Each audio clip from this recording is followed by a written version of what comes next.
এই মুহূর্তে রাজ্যের যা অবস্থা তাতে করে দেখে মনে হচ্ছে রাজ্যের কোনো বিরোধী দল বলে কিছু নেই। রাজ্যের বিরোধী দল যারা ছিল তারা নিষ্ক্রিয় হয়ে গেছে, আর না হলে রাজ্যের বিরোধী দলগুলোর মৃত্যু হয়েছে, আর না হলে তাদের রাজনীতি করবার ইচ্ছেটাই তাদের আর নেই। দেখে যেন মনে হচ্ছে রাজ্যে একটা মাত্র রাজনৈতিক দল, সেটি হলো তৃণমূল কংগ্রেস, যারা সরকার পরিচালনা করছে। আর এই তৃণমূল কংগ্রেস দ্বারা পরিচালিত এই সরকার, তাদের অপদার্থতা, তাদের অকর্মণ্যতা, রাজ্যের একটি স্বশাসিত সংস্থা এসএসসি কর্তৃপক্ষ যা পরিচালিত হয় সরকার দ্বারা, তাদের অপদার্থতা, অকর্মণ্যতা, অন্যায় আচরণ, মধ্যশিক্ষা পর্ষদের অকর্মণ্যতা, অপদার্থতা, অন্যায় আচরণ, এর কারণেই রাজ্যে প্রায় 26,000 চাকরি প্রাপক শিক্ষক, শিক্ষিকা, অশিক্ষক কর্মচারী তারা চাকরিচ্যুত হলেন। সুপ্রিম কোর্টের একটি নির্দেশে তাদের চাকরি চলে যায়, তাদের সামাজিক সম্মান নষ্ট হয়, তাদের উপার্জন বন্ধ হয়ে যায়। আর এই উপার্জন বন্ধ হয়ে যাওয়ার কারণে ওই শিক্ষক, শিক্ষিকা, অশিক্ষক কর্মচারীর ঘরে যে বৃদ্ধ বাবা মা রয়েছে, তার মুখে আহার তুলে দেওয়ার পয়সা পর্যন্ত নেই, তার বাবা মায়ের জীবনদায়ী ওষুধ কিনে দেওয়ার পয়সা পর্যন্ত বন্ধ হয়ে গেছে, এবং তাদের ঘরে শিশু সন্তান যদি থেকে থাকে, সেই শিশু সন্তানের মুখে আহার তুলে দেওয়ার পয়সা নেই। খিদের জ্বালায় যে শিশু কান্নাকাটি করছে, তার মুখে আহার তুলে দেওয়ার পয়সাটাও সেখানেও টান পড়েছে। আর এই কারণেই ওই চাকরিহারা চাকরি প্রাপকরা, শিক্ষক, শিক্ষিকা, অশিক্ষক কর্মচারীরা, তারা এই সমস্ত জায়গা থেকে নিজেদের উদ্ধার করতে, ন্যায্য সামাজিক সম্মান ফিরে পেতে, তাদের চাকরি ফিরে পেতে তারা লড়াই আন্দোলন করছেন। যে যোগ্য যারা, তাদের চাকরিটা ফিরিয়ে দেওয়া হোক, তাদের ন্যায্য সম্মান ফিরিয়ে দেওয়া হোক, তারা আবার স্কুলে যাক, স্কুলগুলোকে সচল করুক, ছেলে মেয়েদের সুশিক্ষায় শিক্ষিত করুক, স্কুল পড়ুয়াদের, এবং বাড়ির ক্ষুধার্ত মানুষগুলোর মুখে আহার তুলে দিকে বাবা মার জীবনদায়ী ওষুধ কিনে দিক, এই দাবিতে ধারাবাহিকভাবে লড়াই করছে। বিকাশ ভবনের সামনে প্রায় 17 দিন ধরে তারা এতটাই অধৈর্য হয়ে গেছিল, এতটাই অসহ্য যন্ত্রণা, মানসিক যন্ত্রণায় তারা ভুগতে থাকে, স্বাভাবিকভাবেই বিকাশ ভবনের গেট ভেঙে একটা সময় তারা ঢোকার চেষ্টা করে। এবং ওই যেদিনকে বিকাশ ভবনের গেট ভেঙে তারা ঢোকার চেষ্টা করেন বা ঢোকেন, সেই দিন সকালবেলা তৃণমূল কংগ্রেসের একজন কাউন্সিলর তিনি সেখানে যান, সঙ্গে তার অনুগামীরাও যান। যেটা জানা যায়, ওই তৃণমূলের কাউন্সিলর সব্যসাচী দত্ত তার অনুগামীদের দ্বারা আক্রান্ত হন ওই আন্দোলনরত শিক্ষক, শিক্ষিকা, অশিক্ষক কর্মচারীরা। এটা তো গেল সকালবেলার দিকে, দিনের বেলা।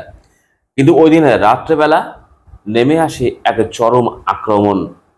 পুলিশের লাঠির ঘায়ে মাথা ফাটে শিক্ষকের, গল গল করে মাথা দিয়ে রক্ত পড়ে, চোখ নষ্ট হয়ে যাওয়ার উপক্রম হয়, লাঠির ঘায়ে পুলিশের চোখের রেটিনায় জল জমে যায়, কারোর পা কেটে গল গল করে রক্ত পড়তে থাকে, কোনো শিক্ষিকার পা পর্যন্ত ভেঙে যায়। আপনি ভাবুন কতটা অমানবিক আক্রমণ। তাদেরকে হাসপাতালে ভর্তি হতে হয়। মার খেলো তৃণমূল কংগ্রেসের কাউন্সিলর, তার অনুগামীদের দ্বারা মার খেলো শিক্ষক, শিক্ষিকারা আন্দোলনরত।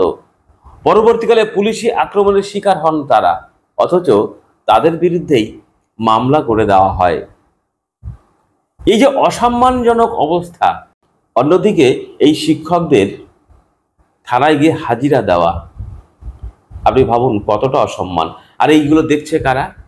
ওই শিক্ষক, শিক্ষিকা এতদিন পর্যন্ত যাদের পড়িয়েছেন, ওই ছোট ছোট শিশু, যারা দেখলো তার শিক্ষককে মারছে পুলিশ, তার শিক্ষিকাকে মারছে পুলিশ, আবার সেই পুলিশে মামলা করে, সেই পুলিশের মামলার কারণে থানায় হাজিরা দিতে হচ্ছে তার শিক্ষক, শিক্ষিকাকে।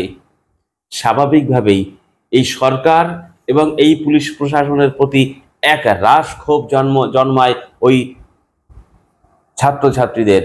সেই সঙ্গে আপনি ভাবুন তো একবার, যে বৃদ্ধ বাবা মা দেখছে টিভির পর্দায় যে তার সন্তানের উপর আঘাত নেমে আসছে, মাথা ফেটে যাচ্ছে, পা ভেঙে যাচ্ছে, চোখ নষ্ট হওয়ার উপক্রম, পা থেকে গল গল করে রক্ত পড়ছে, সেই বাবা মা এবং ওই শিক্ষক, শিক্ষিকা আক্রান্ত, তার ঘরে যে শিশু সন্তান রয়েছে, সে দেখছে তার বাবার উপর আক্রমণ নেমে আসছে, একের পর এক থানায় হাজিরা দিতে হচ্ছে। আপনি একবার ভাবুন, তার ওই আক্রান্ত শিক্ষক, শিক্ষিকা, অশিক্ষক কর্মচারীর পরিবারের কথা আপনি একবার চোখ বন্ধ করে কল্পনা করুন। এরকম একটা অবস্থায় দাঁড়িয়ে তারপরেও যে মামলাটি যখন হাইকোর্টে যায়, হাইকোর্টে রাজ্য সরকারের আইনজীবী কল্যাণ ব্যানার্জি তিনি বলেন হাইকোর্টে শুনানির সময় যে ওখানে কিছু হুলিগান, সবাই শিক্ষক শিক্ষিকা নয়, কিছু হুলিগান অর্থাৎ গুন্ডা, তারা তাদের আক্রমণের কারণে অসুস্থ হয়েছে কিছু পুলিশ কর্মচারী, কিছু পথচারী, স্থানীয় মানুষ, এবং সেখানে নাকি অফিস আদালত চলতে অসুবিধা হচ্ছে। সব থেকে বড় কথা, তাদের গুন্ডা আখ্যা শুনতে হয়েছে। এর থেকে বড় আর কিছু হতে পারে? এরকম একটা অবস্থায় দাঁড়িয়ে যখন একটি সমাজ ব্যবস্থা ধ্বংসের মুখে, একটি সমাজ ব্যবস্থা বিপর্যয়ের মুখে, একটি শিক্ষা ব্যবস্থায় বিপর্যয়ের মুখে, সেখানে দাঁড়িয়ে এরপরেও রাজনৈতিক দলগুলো চুপচাপ বসে থাকবেন? এরপরেও রাজনৈতিক দলগুলো রাস্তায় নামবেন না? যেহেতু ওখানে শিক্ষক শিক্ষিকারা বলছে এটা অরাজনৈতিক আন্দোলন, আমি অরাজনৈতিক আন্দোলন, শিক্ষক শিক্ষিকারা বিকাশ ভবনের সামনে আন্দোলন করছে, ছেড়ে দিন, ওখানে যেতে হবে না আপনাদের। আপনারা সারা রাজ্যে তো আর আন্দোলন হচ্ছে না, সারা রাজ্যে এই রাজনৈতিক দলগুলো তারা আন্দোলন করতে পারতেন না সমাজে সমস্ত অংশের বুদ্ধিজীবী শুভবুদ্ধি সম্পন্ন মানুষদের নিয়ে? ওই স্কুলের যে হচ্ছে প্রাপ্তবয়স্ক ছাত্রছাত্রী যারা রয়েছেন, ওই স্কুলের যে পড়ুয়ারা তাদের অভিভাবকদের নিয়ে, ওই শিশু যারা হচ্ছে ছাত্রছাত্রী রয়েছে তাদের অভিভাবকদের নিয়ে আন্দোলনের ডাক দিতে পারতেন না?